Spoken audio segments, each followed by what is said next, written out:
Aujourd'hui, c'est le jour 14 du calendrier de l'Avent des mamans avec la lettre N. N pour non. C'est un petit mot qu'on utilise très souvent au quotidien lorsqu'on est maman, lorsqu'on a des petites mains là qui aiment toucher à tout, qui aiment tout prendre. On aime utiliser le terme non. Maintenant, comment dire non à son enfant avec bienveillance et le respect tout en gardant les limites?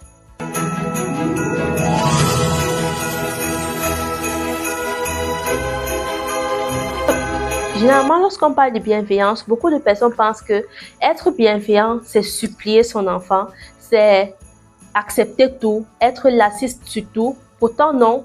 Être bienveillant ne t'empêche pas d'être ferme sur les limites qui doivent être respectées. Ici, là, il ne s'agit pas d'imposer, de forcer ou bien même d'un jeu de pouvoir entre toi et ton enfant. Ce n'est pas un combat entre vous deux.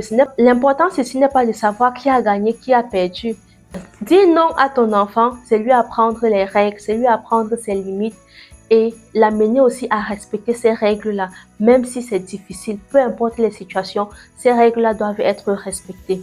Je vais prendre un exemple. Si toi, tu as un permis, tu as déjà certainement roulé sur l'autoroute à 130 km/h et quelques mètres plus tard, tu dois rouler dans la ville avec 50 km/h. Tu te rends compte à quel point c'est difficile de rouler à 50 km/h, sachant qu'il y a quelques minutes, on roulait à 130. C'est exactement ce qui se passe avec ton enfant. Lorsqu'il est soumis à une règle, les premières fois, ce n'est pas évident pour lui de les respecter. Il doit s'accommoder. Fixer une règle avec ton enfant, pour ton enfant, ne veut pas dire qu'il va la respecter, il va les respecter avec le sourire aux lèvres. Non, les premières fois seront certainement difficiles. Il va pleurer, il va crier, il va piquer des crises. C'est une phase normale qu'il doit traverser pour respecter une règle. Tout comme toi, pour faire la transition entre la conduite sur l'autoroute et dans la ville où tu dois conduire à 30 km/h, 50 km/h, c'est difficile de t'accommoder à cette vitesse-là. C'est aussi le cas pour ton enfant qui doit s'appliquer à certaines règles qui sont fixées pour son bien-être. Les règles qui sont fixées doivent être respectées peu importe les circonstances, peu importe les situations. L'enfant a besoin de cohérence dans le temps. Si aujourd'hui tu lui fixes une règle et qu'elle est respectée, 2-3 jours plus tard, elle n'est pas respectée pour une quelconque raison, il va se demander que, en fait, il s'agit même de quoi ici? Donc, il sera perdu dans son esprit, il ne saura pas où se situer ou bien qu'est-ce qu'il doit comprendre à la fin.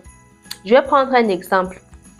Si vous êtes peut-être en visite chez une tata, chez un tonton, et l'enfant reçoit peut-être un bonbon de la tata à 19h et l'enfant te dit que non, je veux sucer le bonbon. Donc, il est tout excité, là, le bonbon en main, il veut sucer. C'est pas parce qu'on est chez tata, c'est pas parce qu'on est chez tonton que tu dois forcément sucer le bonbon. Non. Tu lui dis clairement qu'on ne suce pas le bonbon la nuit. Donc, la règle de ne pas sucer le bonbon la nuit se respecte partout. Peu importe où est-ce que vous vous trouvez. On ne suce pas le bonbon la nuit, que ce soit à la maison ou bien à l'extérieur. S'il ne veut pas respecter de lui-même, alors amène-le à respecter cela, par exemple en prenant le bonbon entre ses mains. S'il pleure, tant mieux. C'est pas là qu'il va comprendre la règle. Il a le droit de pleurer, il a le droit de manifester son mécontentement par rapport à une règle. Une autre façon de contourner cela, c'est de lui proposer une alternative. Je reprends l'exemple du bonbon. Si ton enfant demande le bonbon à 19h, ça veut peut-être dire qu'il a une petite faim. Donc, au lieu de dire non, on ne suce pas le bonbon la nuit, tu peux rajouter en disant que, ok, si tu as faim, je peux te donner une pomme pour que tu manges. La pomme, tu peux la manger le soir, mais le bonbon, non. Là, il sait qu'il a une alternative. Même s'il ne peut pas sucer le bonbon, il peut manger une pomme. Tu lui proposes la pomme, mais il insiste toujours que non, je veux mon bonbon. Là, tu peux par exemple dire que tu ne peux pas sucer ton bonbon aujourd'hui, tu ne peux pas sucer ton bonbon le soir, on ne suce pas le bonbon le soir, mais demain vers midi après avoir mangé, tu pourras sucer ton bonbon. Donc garde ça bien, demain je vais te rappeler à quand est-ce que tu pourras sucer ça en journée. Donc là, il sait que il ne peut pas sucer le bonbon maintenant, c'est un non maintenant, mais demain à midi, ça sera un oui. Donc ce n'est pas un non définitif, il a une promesse qui pourra être respectée demain. Là, ça va beaucoup plus le calmer. Et cette technique-là, j'utilise très souvent lorsque je vais au supermarché avec mon garçon. Lorsqu'on va au supermarché, il me pointe toujours les croissants, les bonbons, les biscuits. Et je lui dis toujours que non, nous ne sommes pas venus acheter les croissants aujourd'hui. On pourra acheter ça un autre jour. Je dis toujours un autre jour. Donc, je ne dis même pas demain.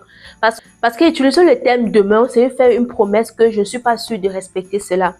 Le but ici n'est pas de le décevoir, mais de lui faire une promesse que je pourrais respecter. Étant donné que je n'ai pas un temps, un moment fixe, je préfère utiliser le thème un autre jour.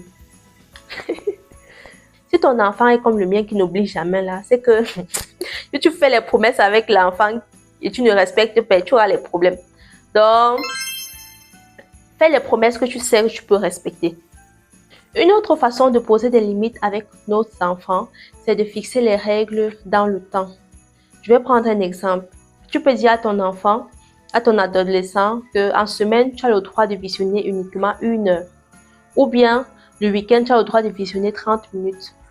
Pour les tout petits enfants qui partent souvent à l'air de jeu pour jouer, la séparation ou bien le départ est toujours difficile. Généralement, tu peux utiliser la technique de dire que dans 5 minutes, dans 10 minutes, on va quitter le parc.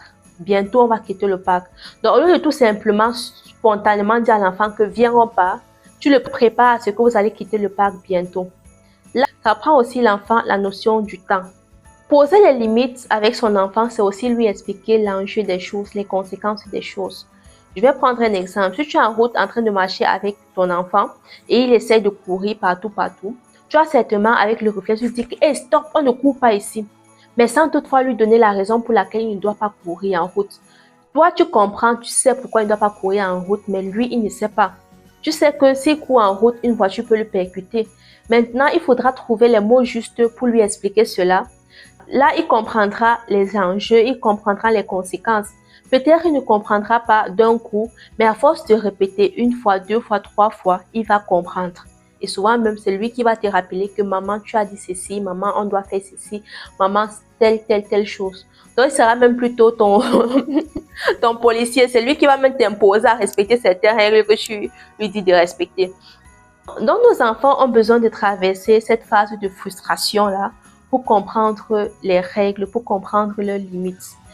Dans cette phase de frustration-là, ne cède pas, respecte ces règles-là, peu importe les circonstances, peu importe à quel point il crie, accompagne juste ton enfant à comprendre de quoi est-ce qu'il est question, afin que, au fur et à mesure, il s'adapte à cette règle. Poser des limites avec son enfant, ce n'est pas le forcer, mais vraiment, c'est de l'amener à les respecter tout en comprenant de quoi est-ce qu'il est question. Merci encore d'avoir écouté la vidéo jusqu'ici. On se dit à demain avec la lettre O. Bisous!